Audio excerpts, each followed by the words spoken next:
ချိန်တိုင်းဖြစ်တယ်ဖျားသခင်ပို့ဆောင်တဲ့အချိန်တိုင်းပဲဖြစ်တယ်ပေါ့နော်တဏှာတွေတမီလေးပဲပေါ့နော်ကျန်ကျန်မာဆင်းရဲတဲ့ဆင်းပြီးတော့ပေါ့နော်ဒီနေ့ကျမှဆိုတွေ့ရတဲ့အတွက်လည်းဖျားသခင်ရဲ့ကျေးဇူးတော်ကိုသူပဲရှိမှပါလေကျွန်တော်တို့အမြဲတမ်းခင်ရတယ်ပေါ့နော်မိသားစုဒါနဲ့ဒီဝိပါလာတဲ့အချိန်မှာPraise God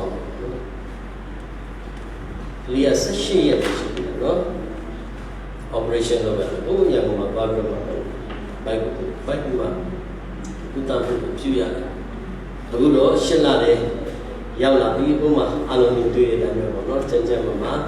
လန်လန်ဆဆန်ဖျားရှင်ဓမ္မတာယုံကြည်တဲ့မင်္ဂလာရှိပါစေဖျားရဲ့ကောင်းမြတ်ခြင်းကျွန်တော်အလုံးရဲ့တက်တာမှာရှိတယ်ပေါ့နော်ဆိုးရုံမှုတွေပြတ်သုံးမှုတွေခက်ခဲမှုတွေမြောင်များစွာရှိပေမဲ့လည်းဘုရားရဲ့ကောင်းမြတ်ခြင်းကကျွန်တော်ရဲ့အားလုံးရဲ့အသက်တာမှာမပြတ်အမြဲတမ်းရှိနေပါလေသူဘုရားခင်နာမတော်ဘုန်းကြီးရဲ့မင်္ဂလာရှိပါစေ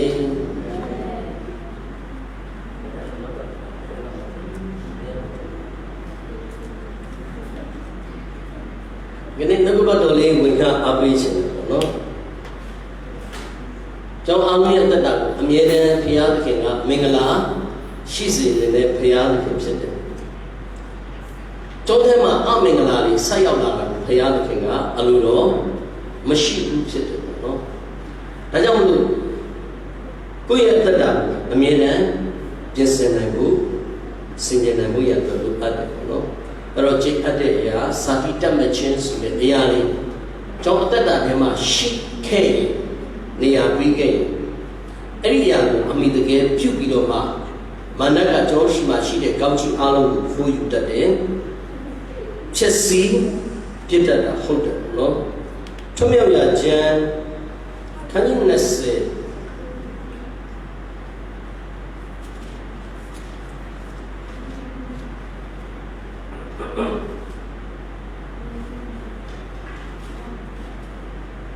ထွမြောက်ကျမ်းခန်းကြီး20အပိုင်းငယ်လေးမှာဒီမှာတော့ပြည့်ညတ်တော်10ပါးနဲ့ပတ်သက်ပြီးတော့မှတော့ကျွန်တော်တွေ့ရတာဖြစ်တယ်ထွမြောက်ကျမ်းခန်းကြီး20အပိုင်းငယ်လေးမှာတော့အဓိကဘာပြောလဲဆိုတဲ့အခါမှာပေါ့နော်ရုပ်ထုစင်ကိုဖို့မလုံးနဲ့ဒီနေ့ခိုင်မနှုတ်ကပတ်တော်နောက်ဆုံးအဖြစ်ရောက်စီတဲ့ဘုရားသခင်သူပဲကောင်းချီးပေးပါစေရုပ်ထုစင်ကိုဖို့မလုံးနဲ့ပညာတရားစေချက်ထဲမှာဒီတစ်ချက်ပါရုပ်ထုဆိုတဲ့အရာကတော့တခါကြီးကျွန်တော်ထင်တဲ့အရာမျိုးချက်ပူပါတယ်မိမိရဲ့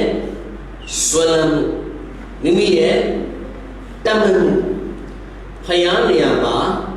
တစုံတရာကိုအစားထိုးလိုက်မှုကရုပ်ထုဖြစ်တယ်ဘုရားကကျွန်တော်ရဲ့အချစ်ဆုံးဖြစ်ရမယ်ဒါပေမဲ့အချစ်ဆုံးဖြစ်ရမယ်ဖယားနေရာမှာတခြားတစ်ခုခုကိုကိုကအချစ်ဆုံးဖြစ်နေမယ်ဆိုရင်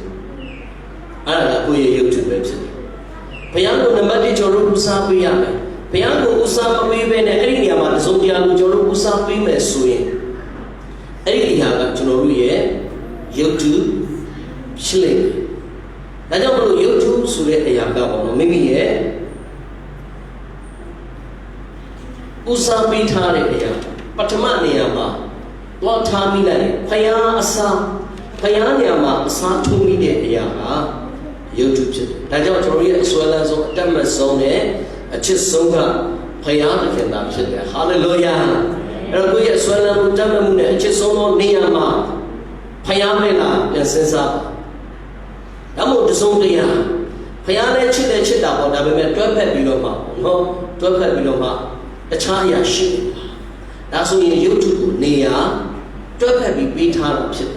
တယ်ဒါကြောင့်မလို့ကျွန်တော်အားလုံးဟာဖယားရဲ့စကားကိုနားထောင်ပြီးတော့မှကျွန်တော်ရဲ့ဦးစားပေးဖို့ကျွန်တော်ရဲ့ရှင်းမှုကျွန်တော်ရဲ့မြတ်လို့ကျွန်တော်ရဲ့ဆွမ်းလန်းမှုကျွန်တော်ရဲ့တတ်မှတ်မှုကရုပ်ထုမဖြစ်ဖို့ဘုရားရှင်ကောင်းချီးပေးပါစေအာမင်သခင်ဖယားကိုပဲနေရာပေးတဲ့အခါမှာအံ့ဩဖွယ်ရာဘုရားရှင်ကကျွန်တော်ရဲ့အသက်တာထဲမှာကျေးဇူးပြုတဲ့အရာတွေကိုကျွန်တော်ခံစားရမှာဖြစ်တယ်ကပ္ပဦးကျမ်းခန်းကြီး31ထဲမှာပေါ့နော်ဒီမှာတော့ Yakoga, do ye Yakuma Lava Shikani, Piani Bono, Yauda Chimara Mama, Babu, who Yauda Kama, Mayman Leo Ya, Bono, Osa Juan, Payanaki and Counchy Yaniga, do Yakuma Tedama, do Boa. Your solution, do you have the tail to Jovara? Tu Komiga Oshana, Dekama, Yakuga, tu Piame, Kanamigo to Piame, tu Abba Nia Yaku, Piame to Piore Kama, tu Yakama, no Matiga a chain, Lima, Druga, get a bit a chain, Lima, tu Piana, about Jankani, those a tip, and a Sakuma, Chida Kama. Lavani Tomwe to Nia Chinga, a Chadabadu, Wakadwe, Rakela, to eat the Rabu, Yotubu, Koyude. Ero Yaku to Pire Kama, Yakuma, Takuma to Dominione, Osali, Tadami, a Koyu, Toka, Medicima, Dima, Rakilaga, Balules, Kama, Tuye Apie, Sonamu, Tamamu, Kusamu, Tete. Tera Yotu the meaning of the Bocha. And of Pireka, any Yotuba, Kobima, Twapidwa. Diago Laban Tide Kama like them. Drugu, don't get Jare Kamaro. Drug need a gila tango, media. Any my Yota Kama, chipped that chili, and yet don't send Maro. Yakuma, then the Miba Engu, along only the Joya, the Hosio, Yaku, Yakama, Dore. Menga, Mabiome, and England, Tapido, Taba. I have the media. I'm going to draw up my no semester machine. I have the Chacha no semester, Chapoli, Valley, Chimpa, Pio, no? Nabe Yaku got to the media, Matabima, Dama, swing it, Matideshima, to Tapwara. Hobby, Yakumia, maybe I would run be an Italian. Why are you Hosio? Nai Payaru, Abeja, Koyu Gaya the new Yakubu Suri. Tirayu too, no? Labaye Paya. Labaye, Yotu. Labaye Swanamu. Labaye, amid the Capu. Any Yakuraki Laga, the Boja, a pay a time. Yangaga, Minicha, Twinicha. Hello, Kobima. Juguare, Hobima Juguare. Ikama Yakuga Babio de Lesu, Dumayu, Sha. Alakina Yakuga could be the Lesu Rekama. Do it go, Babylon. Erola Manet for Dariga, Shari, Teddy Dema, Lasha. Rakinaga Balu Palace Rekama, you near Godi, Outama to a Pata. A YouTube, Tira YouTube. Tu Telemala was shy. Pidakarakilaga, Aripoma, that time. To go where a piano, Matata. Who are they ten at that time? The Kalipo Masenza, Rokuya Busamu about it, hello. Tushigara Kamada, Babylon. You the media told us she did a time, no? Tuma, I did another, she did it to my topic. Oh, here I am. I know, 8 days I go to that. To run it to do, Baba, and yet those are Nama, not 8 Jawali. Rakilagi, to you to go, you can only decide to winter begin. To the Zaboma, Tanyani, Labandi, that long shall for you, Madrid, Rakilaga.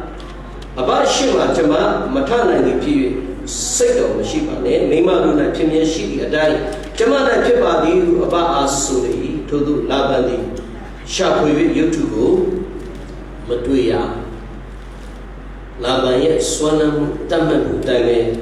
to the Miraki Lama, you to go, Swanam, Taman, Mushine, not so who you dware, not so, what, why? Ayah Burma, clean the water, shall do. ဣသရေလလူမျိုးရဲ့ပြဿနာကအဲ့ဒါနောက်ပိုင်းမှာကျွန်တော်ကြည့်တယ်ပေါ့နော်ခဏခဏရန်သူသိမ်းသွားခြင်းခံရတယ်ဘုရားသခင်ရဲ့ဆုံးမခြင်းနဲ့အချင်းချင်းခံရတယ်တခါပြန်ကျွန်တော်နားမလည်နိုင်ဘူးဘုရားကတော့တောက်လျှောက်ခွင့်လို့တယ်သူတို့လည်းဘုရားဝတ်နဲ့ဆိုင်နေရအကုန်ကျွမ်းချင်အကုန်လည်းလုပ်တတ်တယ်လုပ်လည်းလုပ်ချင်ဒါပေမဲ့ပြဿနာကအခြားတပါးသောဘုရားကိုယုတ်တုကြည့်ခွတ်ထားတယ်သိမ်းထားတယ်အဲ့ဒီအရာကိုဦးစားရှုံးဘုရားပိတ်သိပြီးမှရှင်ဘုရင်ဖြစ်လာတာဖြစ်တယ်သူ့သမီးကလည်းအဲ့ဒီယုတ်တုနဲ့ပတ်သက်ပြီးဘယ်လောက်ထိဆွဲလန်းမှုရှိတယ်လဲကျွန်တော်နေငယ်ကြည့်ရအောင်ဓမ္မရာဆိုပထမဆုံးခန်းကြီး19ဓမ္မရာဆိုပထမဆုံးခန်းကြီး19အငယ်73မှာရှောလုရဲ့သမီးဒါဝိဒ်ရဲ့ဇနီးရှောလုကလည်းဖျားပိတ်သိခံရတော်သူဖြစ်တယ်ဒါဝိဒ်ကလည်းဖျားပိတ်သိခံရတော်သူဖြစ်တယ်မိခါလသည်လည်းတေရယုတ်ထုကိုယူ၍ကတိပေါ်မှာထားပြီးလျင်စိတ်မွေးဖြင့်ရက်တော်ကလကာနှင့်ကောင်းရင်းရှိမှကာ၍ဆောင်နှင့်ခြုံလေ၏သူလည်းဒီတေရယုတ်ထုကိုတအားရှစ်အဲ့ဒီယုတ်ထုကိုအယံခင်တွဲသူ့ရဲ့ကောင်းရင်းမှာထားတာကောင်းရင်းမှာထားကတိပေါ်မှာထားပြီးတော့မှစိတ်မွေးနဲ့ကလကာလေးဟုတ်ပါတော့တေးသေးချာချာလုပ်ပြီးတော့မှဆောင်းလေးမှခြုံထားပြီးဖယားရဲ့လူတွေကြားမှာအဲ့ဒီပြဿနာရှိဖယားဝိသိက်ပေးပြီးတော့မှချင်းမြောက်ထားတဲ့ကြားထဲမှာအဲ့ဒီပြဿနာတွေအမြဲတမ်းရမ်းညက်ပေါဝင်နေတယ်ဆိုတော့တွေ့ရတယ်ဖယားခင်ကအားလုံးကိုလွတ်လပ်စွာတောင်းမြတ်တကားပေါ်ပြီးအကြီးကျယ်ကောင်းချီးပေးခြင်းတဲ့ဖယားဖြစ်တယ်သူဖယားနာမဘုန်းကြီးပါစေအဲ့တော့ဘုရားသခင်ရဲ့ကောင်းကြီးမင်္ဂလာလွတ်လပ်စွာမစည်းစိမ်နိုင်အောင်တော့ကြဒုက္ခရောက်လိုက်တော့ကြကျုံဖြစ်လိုက်အမျိုးမျိုးဆင်းရဲခြင်းတွေထဲမှာရင်ဆိုင်ဖြစ်တန်းနေရတာကဘုရားအလိုတော်မဟုတ်ဘုရားသခင်ကသူတို့ရဲ့ဝတ်ထားတဲ့အရာသူတို့ထဲမှာမလိုလားပဲနဲ့သိသိထားတဲ့အရာတွေအတွက်ဖက်ရှင်စေခြင်းတဲ့အတွက်ကြောင့်ဘုရားကနီးအမျိုးမျိုးအဖြစ်သူ့လူတွေကိုသူအမြဲတမ်းဆုံးမတယ်တွန်းတင်တယ်ခေါ်ယူတယ်ဆိုတာကိုကျွန်တော်တို့တွေ့ရတယ်ဘုရားမကြိုက်မတက်တဲ့ရာအပေါင်းကျမ်း20ထွန်းမြတ်က20မှာခုနဖတ်ခဲ့ပြီဖြစ်တယ်ရုပ်ထုစင်တူကိုဖို့မလုပ်ဘူးဥမချာဝမဖြစ်ဘူးဘုရားမိန့်ပါချက်ရှိဒါပေမဲ့အဲ့ဒီပြဿနာကဂျာညက်ပြီးဣသရေလလူတွေရဲ့ဂျာထဲမှာအဲ့ဒီယုတ်ထုကလိုက်ပါလာခဲ့တယ်ယာကုပ်ဆိုတာယာကုပ်ကနေမှစပြီးဒီဘက်ကဣသရေလကိုဆက်နွယ်ဆိုတာလာတာဖြစ်တယ်အဲ့ဒီယာကုပ်ရဲ့ဇနီးရာခေလကအဲ့ဒီယုတ်ကိုချစ်အဲ့ဒီယုတ်ကိုဝတ်ထားတယ်အဲ့ဒီယုတ်ကိုယူဆောင်လာခဲ့တယ်ဖယားကိုမသိဘူးလားသိတယ်ဖယားကိုမချစ်ဘူးလားချစ်တယ်ဒါပေမဲ့လည်းကိုကြိုက်တဲ့အရာလေးတော့မလုပ်ထားလဲဖယားမကြိုက်ပြီပဲဝတ်ပြီးမှပဲဆောင်လာဘုရားကကောင်းကြီးလွတ်လပ်စွာပြီးလို့မရတဲ့အကြောင်းအရာတစ်ခုကပါလဲဆိုတော့ကျင့်ခြင်းနဲ့ဆိုင်တဲ့အရာတွေကိုတစ်ခါနေရာပြီးထားလို့ဖြစ်တယ်ကျင့်ခြင်းအမင်္ဂလာကိုမခံစားစေခြင်းလို့ယေရှုခရစ်တော်ဘုရားကအားလုံးအတွက်ကျင့်ခြင်းကိုလက်ဝါးကပ်တဲ့ပုံမှာခံခဲ့တာဖြစ်တယ်သူဘုရားနာမဘုန်းကြီးပါစေသူခံခဲ့ပြီလားသူဖက်ရှင်းပေးတာကျွန်တော်တို့ထဲမှာမရှိစေခြင်းလို့ကျွန်တော်တို့ကိုမခံစားစေခြင်းလို့မင်္ဂလာပဲသူကခံစားစေခြင်းလို့သူခံပေးတာဖြစ်တယ်ဒါပေမဲ့လည်းဘယ်လိုဖြစ်လဲဆိုတဲ့အခါမှာဘုရားဖယ်လိုက်တာဖယ်တာပဲကိုကတခါထပ်ပြီးတော့မှအမင်္ဂလာကျင့်ခြင်းနဲ့ဆိုင်တဲ့အရာလေးကိုတစ်ခါလေးဝတ်ထားတတ်တယ်ကိုယ့်ရဲ့တက်တာမှာတဲဆောင်လာတတ်တယ်ဘယ်သူမှမသိဘူးဆိုပေမဲ့ဘုရားသိတယ်ဘုရားရှိရှိကကောင်းကြီးမင်္ဂလာကိုအကာစီးဖြစ်စီတဲ့အရာတွေဣသရေလလူကြားထဲမှာဒါကတောက်လျှောက်စီစဉ်ပြီးတော့မှရောက်လာတာဖြစ်တယ်ဗိမာန်တော်မှာအမှန်ကျမ်းစာကိုတွေ့တဲ့အခါမှာတော့ပေါ့နော် Yibrohi Hiliki, you got a pier, Shintu, by me to Nang and Gia, the Maya swing, Salutasa. Can you say it though? The Maya swing Salutasa. Can you say it though? Can you say it leave?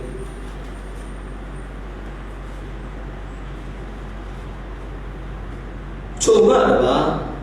Baymalona, Yibrohi. Hiliki Twigo, Jansa like Babo, Saga, and Chingadona. Baymanova, Yibrohi Hilikika. Jansa will do it. Jansa will yap. Any kama, any Jansa, a die Chimbuya do it. Yoshi Mendi, so, Nawin. Dera Yotuma Sabi, Yotu Sindu Miago Lagao, Yerushli Munich, Judah Pilonwe. Yosha with all Aya, with the Miago Lagao, took then, patient of me. Hallelujah. Thank you, Amina Pisi. Payana Midigo, Amina Pisi. Emma Yoshi Mena to Balogla. So, now, when I derive you too, Masab, the Mamma, etching a Ashra pains on a sheet. Diari, Payam look about to Yareka. Payam Majai Pusura look about that Tite Kama. Hilikika to it, any time Chimbo to it. Yonari, Bayangane Balogli. Sondi, Nati, Sadamanane, Sine, Ayari, Muna Yotude, Ako, appear, Shinto Pilate. Paya King Ube. Tanta ni Google Paya Alushida to Piana Babochinas. Joru, a pedama, no? The same to the appeal. A Kali Joru near Peter. The same to the Jinjin Amingala. Generally, a pedama, Joru in Amidas Tema, the Kali near Peter, the Bama Mahulumatene. The same Suraga Blame, did they live? That Mosaic Kulu Badisile. Gigi Pongwas. The Sega did they live in a Mosing Gigi Pongwas. Bama a Hoku Teneria, Kuka, Payama Chakuso, a Pia Shen and a Kohabi Piasha to Gauchi Bivasi. Payania Satu Tare, the Kali Payana Shed Gabidoma Tatare. And you too. Diabu Yibrohi Hilikika, Jansa Dime Payas Garo Dime, Wokanare, any time Biolane, any time Alo, appear Shinshin, Toby this one, which are Duya, Tawara Payaku, a council of Puya. Yaku, I met to look about 10,000 and Nama, Georgia. About 10,000 and now, and yet, Nick, though,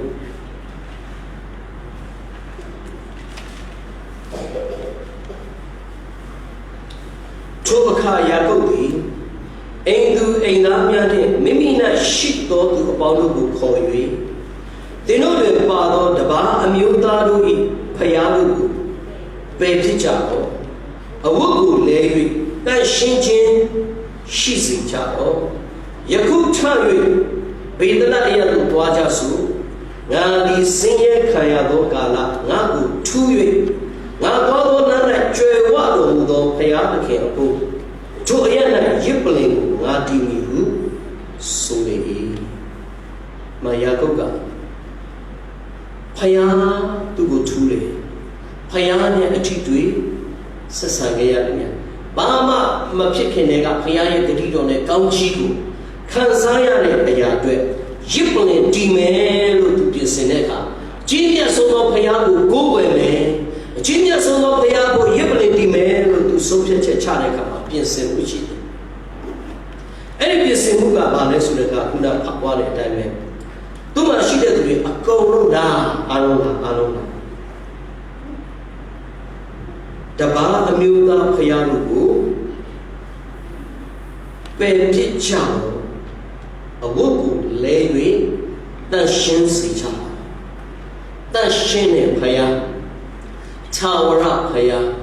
ရှင်မကြီးကိုယ်ွယ်ချင်းဂုဏ်ပြုခြင်းကိုခံထိုက်တဲ့ဖယားဘုံတကုနန္ဒနဲ့ပြည့်စုံကုန်လုံးကျွေဝတဲ့ဖယား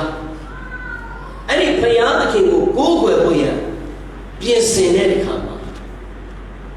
အဲ့ဒီဖယားသခင်နဲ့သူဘဝတတခရီးကိုရှောင်လန်းဖို့ရအတွက်ပြင်ဆင်တဲ့အခါမှာတပါးအမျိုးသားနဲ့ဆိုင်တဲ့ဖယားရုပ်ထုနဲ့ဆိုင်တဲ့အရာအလုံးအတွက်သူပါပြောတယ်ပယ်ပြလိုက်ပါဖယ်ပြလိုက်ပါမထားပါဘာကြောင့်လဲအကြီးမြတ်ဆုံးသောဘုရားကိုကိုးကွယ်မှာဖြစ်တယ်ဟာလေလုယာအကြီးမြတ်ဆုံးသောဘုရားသခင်ကိုရစ်ပလင်တီးမှာဖြစ်တယ်ဘုရင်တကာတို့၏ဘုရင်အရှင်တကာတို့၏အရှင်ဘုရားတကာတို့၏ဘုရားဟာလေလုယာ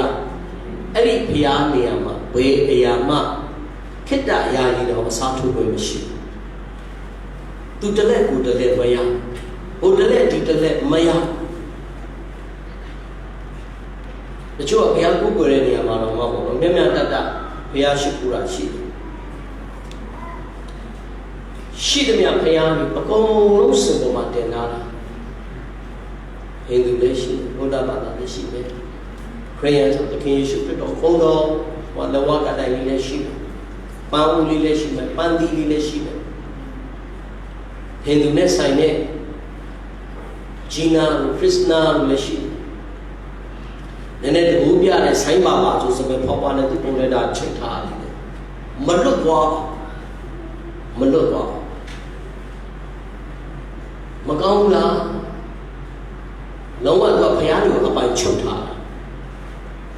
ဒီဘုရားမကယ်ဟိုဘုရားကယ်မှာဘယ်လိုဟိုဘုရားမကယ်တော့ပြုံးနဲ့ချော်ပါဟိုဘုရားကယ်တော့ကယ်ဘုရားအပိချုပ်ထား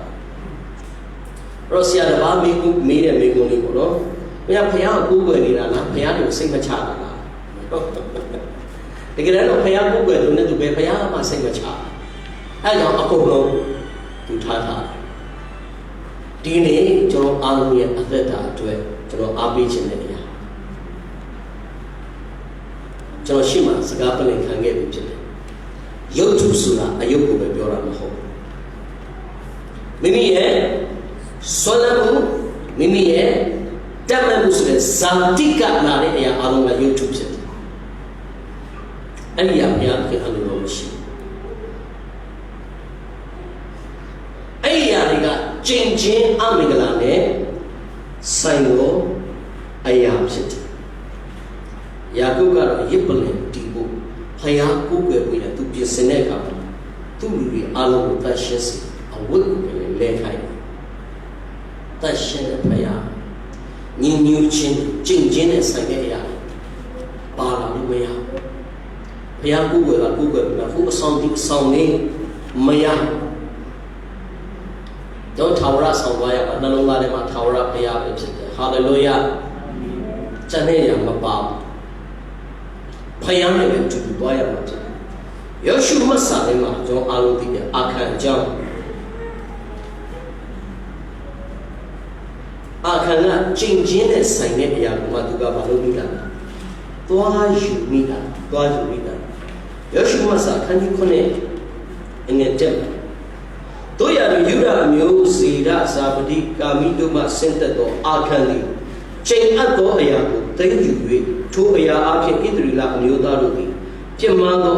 အပြည့်ရှိသောကြောင့်ထာဝရဘုရားသည်သူတို့၌အမြဲထွက်တော်မူ၏ဘုရားသခင်ကချိန်အပ်တဲ့အရာမယူခိုင်းချိန်အပ်တဲ့အရာကိုမဆောင်ခိုင်းဒါပေမဲ့ဒီမှာအခါကဘာလုပ်လဲဆိုတဲ့အခါမှာချိန်အပ်တဲ့အရာဘုရားမယူနဲ့ဆိုတဲ့အရာဘုရားချိန်ထားတဲ့အရာကိုမှမနစ်သက်တဲ့အရာကိုမှသူကသွားယူတဲ့အခါမှာဖြစ်တယ်ဣသရေလအမျိုးမှာဣသရေလအမျိုးသားတို့သည်ပြင်းမှသောအပြစ်ရှိသောကြောင့်ယူရသူလည်းအခါအပြစ်ရှိတာသူလည်းဣသရေလတစ်မျိုးလုံးယူရကအခါမဲ့ကျန်တဲ့သူတိလာမသိပါဘူးတဘောလူကြီးသူယူထားတာမဟုတ်ဘူးဒါပေမဲ့အပြစ်ရှိတာကပါဣသရေလတစ်မျိုးလုံးပဲအဲ့ဒီညံတော်မှုကရောက်ရှိသွားတာဖြစ်တယ်တခါတည်းကျွန်တော်အသက်တာကိုကျွန်တော်ဆင်ခြင်နိုင်မှုဖြစ်တယ်ပေါ့နော်။ဘာလဲငါနေငါထူ bây giờ gặp đấy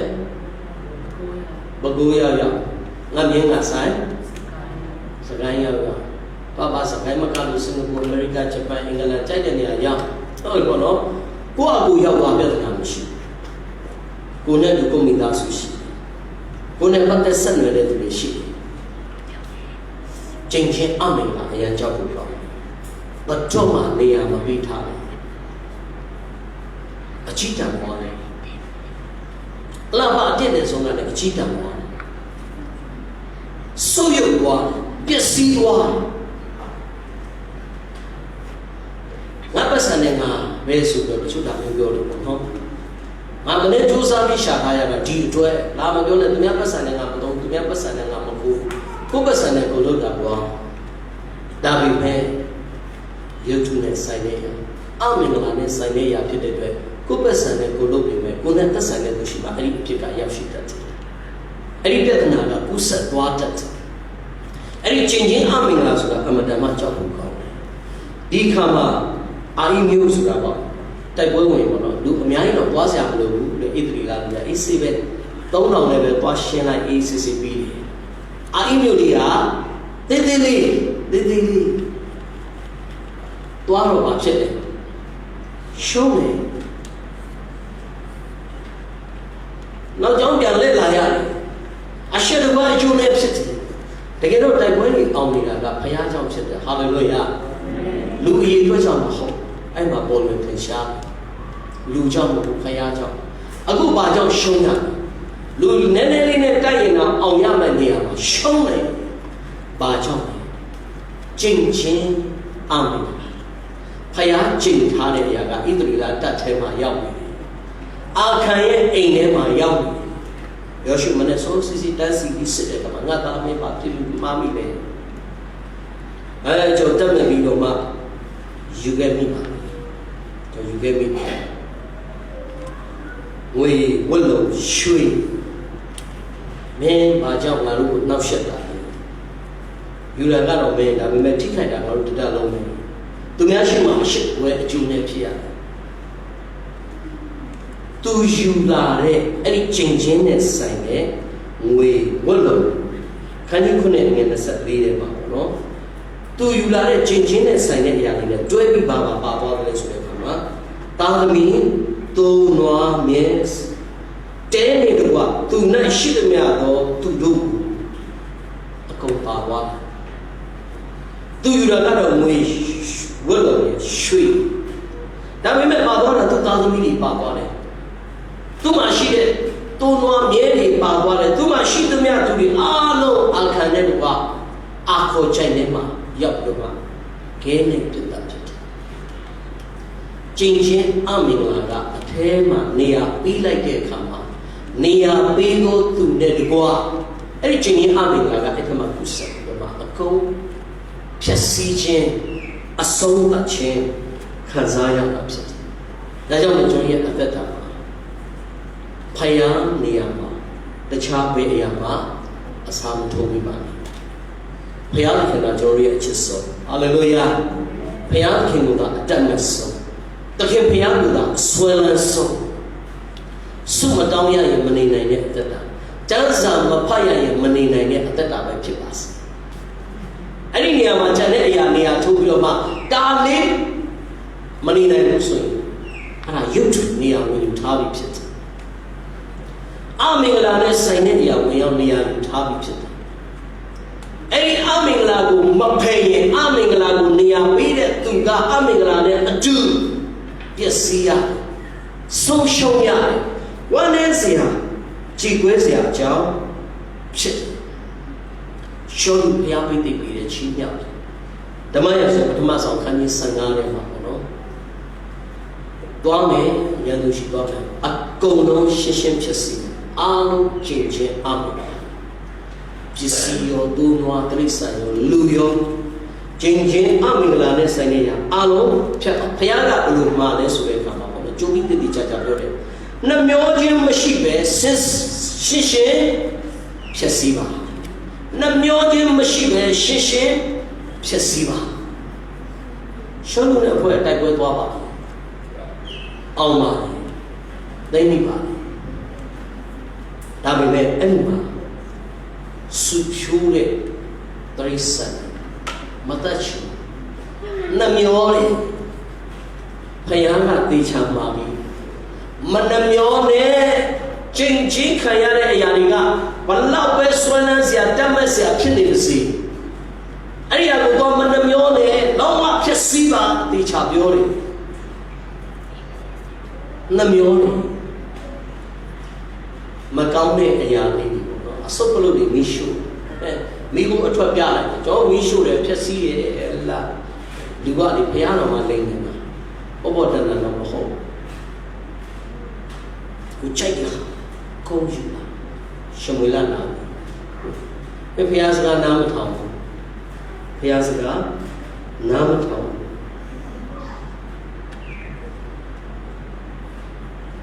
ဘုရားကိုယ်တော်ကပြောထားတဲ့စကားတော်ကဘုရားခင်သူရှိမှာပေါ့နော်ပြောင်းလဲတော့ဖြစ်စည်းပါလေကြောက်ဖြစ်စည်းပါဓမ္မရဆိုဓမ္မဆောင်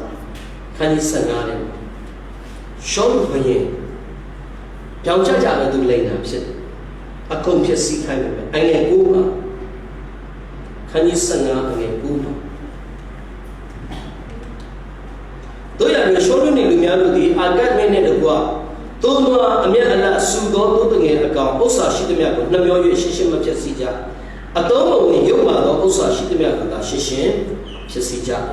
ဘာလို့အာဂတ်မဲမှာပါတယ်သူတို့လည်းစင်တီမဲရသူတို့ယူဆောင်လာတယ်ခေါ်လာတယ်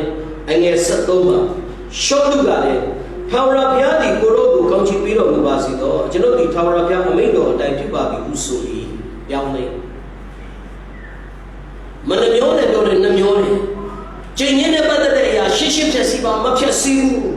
ပြီးတော့ရှမွေလနဲ့တွေ့တဲ့အခါကျွန်ုပ်ဒီထာဝရဘုရားအမိန့်တော်အတိုင်းပြုပါပြီလို့ဆိုရင်ဘုရားကိုတကွချံလို့မရဘုရားကိုနိုင်လို့မရဘုရားစကားကိုတွန်းနှုတ်လို့မရဘုရားရှင်းရှင်းဖြတ်စီတိုင်းနဲ့မနှမျောနဲ့ဖြတ်စီတယ်အငယ်20ပါရှောလူကအကျွန်ုပ်ဒီထာဝရဘုရားအမိန့်တော်ကိုဧကံအမှန်နားထောင်ပါပြီတော့ပါထငင်းတာရှမွေလကပြောနေပြီအနောက်မှာမင်းရှင်းရှင်းပြစီတယ်ဆိုအနောက်မှာအတန်ကြီးကြားနေတယ်အဲ့ဒါပါတန်ကြီးလေတို့လို့နွားလို့ဆိုတာပါဇက်ပိတ်ထားလို့ရမှာမဟုတ်တာအပန်ထွက်ဖြက်စီးတယ်ပြောတော့ဘောင်းအော်နေအနောက်မှာပါပြောတယ်တေးသေးချာချာတော့ဧကံအမှန်နားထောင်ပါပြီထာဝရဘုရားစိတ်ခိုင်းတော်မူသည်များသောလမ်းသို့လိုက်ပါပြီအလ္လာဟ်အရင်ရင်တင်တာအဖြေကလုံးတာကတော့လွယ်အဖြေကတော့လုံးဝ right လုံးဝမမားတဲ့ပုံစံလေလုံးဝအတိအကျလိုက်လျှောက်နေတဲ့ပုံစံပဲသူ့တော်ပြန်ဖြုံရလို့ဖြစ်သွားတယ်ငါများမသွားသလားလို့တစ်ခါလေးပြန်ဖြစ်သွားနိုင်တယ်တကယ်လို့ရှောင်းက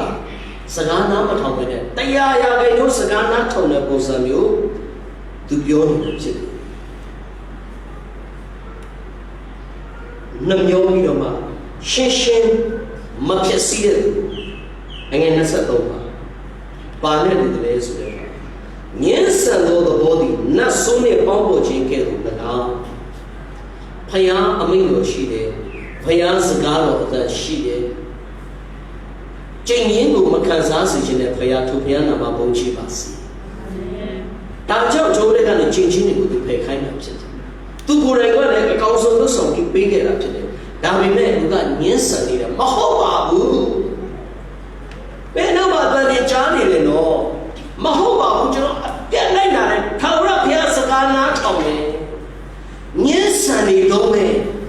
ညှင်းဆန်နေတော့မယ်အဲ့ဒီညှင်းဆန်တဲ့သဘောကတဲ့ညှင်းဆန်တဲ့သဘောဒီနတ်ဆိုးနဲ့ပေါင်းပေါ်ခြင်းကဲ့သို့၎င်းခိုင်မာသောသဘောဒီဘေးရင်တစားကိုသုံးခြင်းကဲ့သို့၎င်းအဖြစ်ကြီးဒီထဲမှာဘေးရင်ဝါဒနာပါတဲ့သူတွေလည်းတပါးလေးပဲပေါ့နော်တိဖွေရလို့အပ်တယ်အခါလေးအပျော်ပါဟုတ်တယ်နော်အားမလို့ဝိတ္တကလေးပဲပေးလိုက်ပါဟုတ်ပါနော်အရင်အဖြစ်ကြီးတယ်ကျန်းစာပြောတယ်နတ်ဆိုးနဲ့ဆိုင်တဲ့ဘေးရင်ကတခါလေးတချို့ကလေကြံဖိုင်ပြီးတော့မှငင်းဆန်နေတယ်ဘုခရစ်တော်မူပါလာတော့ကတော့မှပညာရှိတယ်နော် Baby, neck had body cheap your man. A credit of the cheap to all. Pushy in a sign of a piano to Machida. Hallelujah. Yenina Sanaria, the signals are knowing a piata with you. Hallelujah. Luga no neighbor will be signals are to Papa Mira. Good one minute, you are Manessa Sabianis and I young melody. To my measure, that only can I be about who never my tree can about the Lomina. And I'll go to my cardinals, I see to my general Cuba, so I love it. Luga Amo come. Baby is how don't you get the bitchy. Then the tower of Kaisagaro, pay no job. Payasaga pay, Jin and Saya, a piano shit of that him, but what am I you like? We don't Soraga looked at the end. Paya to him. You let us know Paya the king will put so a large is not there. I don't see all of them. Paya just see so you just see away. Paya just see kind of young, but just see that the area Paya Uzo is Paya the Kamala. You live on Paya the Kamala. To change Hana to Uzo to the Kamala. What would Hare Namyota Vishula Yoma? Paya would Katia can be a little bit. Paya would Jania Tendira. Tower of Payashin. When you are going to think of where you saw me, Pienta, Paya, you go. A car will be gone. When you are looking like that, no, like when you're not to go away. Nabeba Machino. When you are Paya can't have a yam Machino. Paya meet had a big thing, Elma, Lumpia Dwale. A contact that when you make it up. A Kishi, a body. Paya became a giant meditated, Jinginess Sinea, Yotuness Sinea, Goya swollen Demoness Sinea, Shishim Chasia Mesa, Namyor Damania, Alde, Gugure Cassia, Gugure Social Yale, I cannot one. By a show, a song that one. Tawi, Tana Piash, Yaminoma, seeing Piasin, County Bileda. A man gave a hope. I don't want to need to beach in the area. You Mimi at the Dabu, Joru, sensible object. But do Tida, Matida, Anna Bedana, Mashibu, Titi, Matiti, Roy Hono, good to mine, Guye, so there's a Gamu sheep. I met the Ritana Guyan Tano. Jansa, good to mine, Guye, and hope. Go to mine, I Italy like the Galon Chico, I'm set. Go meet us or any money at one other is an amateur, a copious sea social yard. Raja Payan Niyama, Jinjin Amigala Side. You took care to go. Ayani Joe at the Dama, Nia Pitadi the La Jesu Kalasua, Amieshima Maho, Amieshima Ho, a chamber a salt that one. A good Jesu Gala Sume, Eddie Jesu Galaga. Now I'm a sheep, Mamma, Tuma, a solta sheep. A solta sheep. John Yossi Diane a bedama, Mimi will be sensible to them. Piaga to no chite, a chiche country region, hallelujah. I always a chimyachin that we may be so needed. Gaia needed the same. Patient I must show you those sort of dead. A year arm and you think I had that. The Kimpiana Sagaro, yes, some who learn my machine, Nasune, Bonfo Jinket a pitchy. Where is the Zagu, don't jinket a pitchy. The Kimpiana Sagaro at Danjani. One kind of man about the Chabama Mushi, Piana Mabo Chivas. Attention, if you are good and chita, good and second. Yaguga, Payana Pate to Tisandaka, Loma, a pieshin, Lu upon calling, Arema Dani Mashisi, a pies something, was sorry, 11. Paya macam mana terdaya. Hei biasa dua. Haleluya. Shinto bi biasa si dua lah. Dah jauh yang atas dah ni. Bashi. Alam Yesus bi kena dibertanya dia. Tekadnya banyak mahu tu tinggi ayat tu.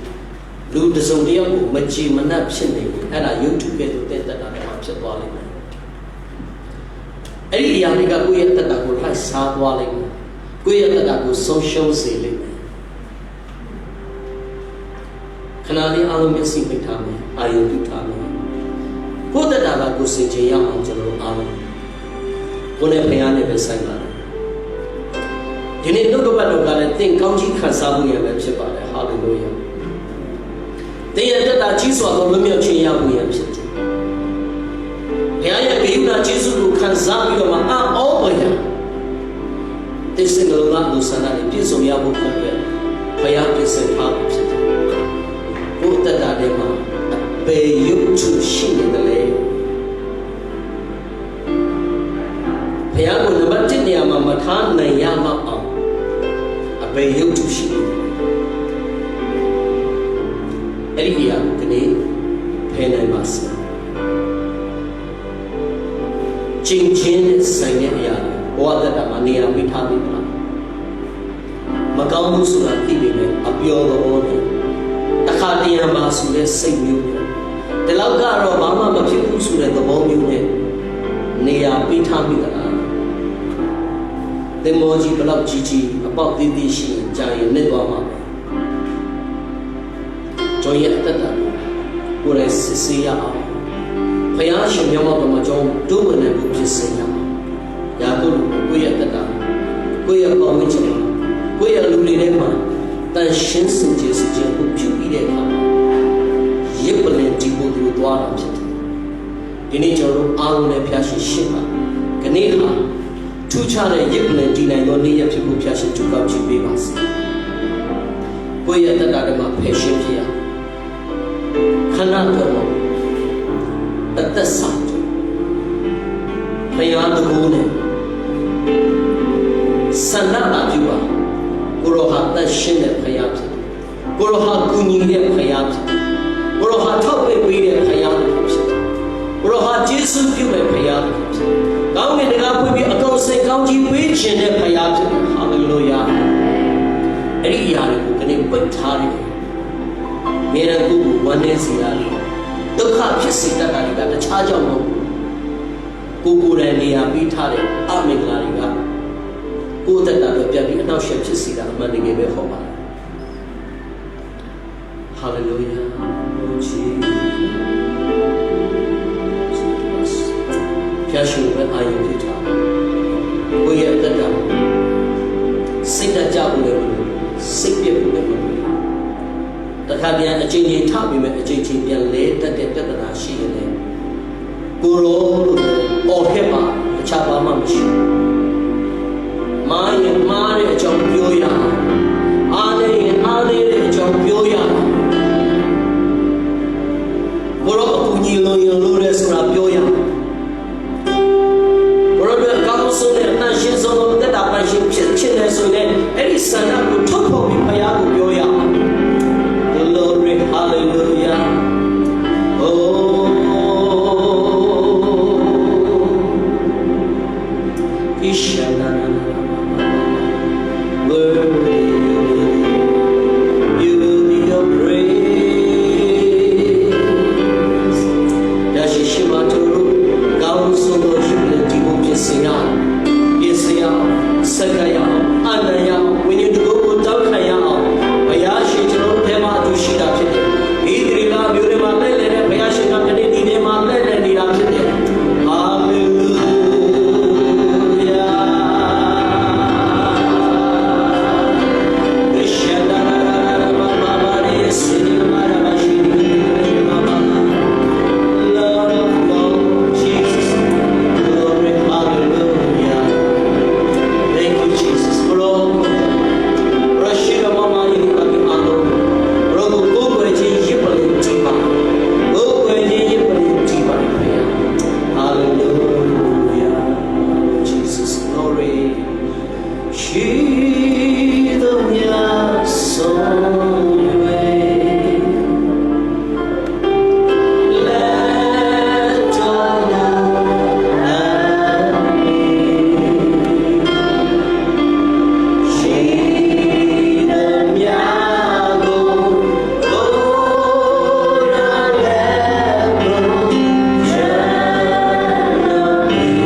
Amen.